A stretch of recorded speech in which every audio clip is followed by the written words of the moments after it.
everyone, welcome to Gauri's World of Experiments. Before watching this video, please subscribe my channel and click on the bell icon for more notifications. So let's start. Now I'm going to do an experiment to show the presence of oxygen.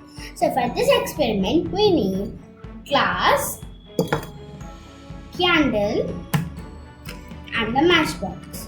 Now I'm going to light up the candle.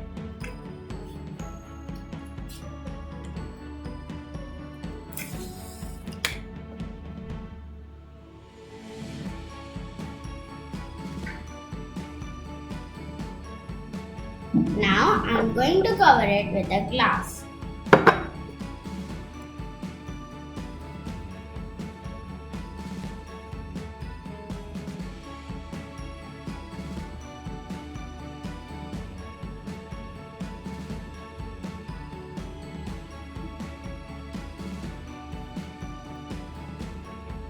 Do you want to know the reason? The reason is that the oxygen helps the candle to burn. Once the oxygen is over, the flame fades out.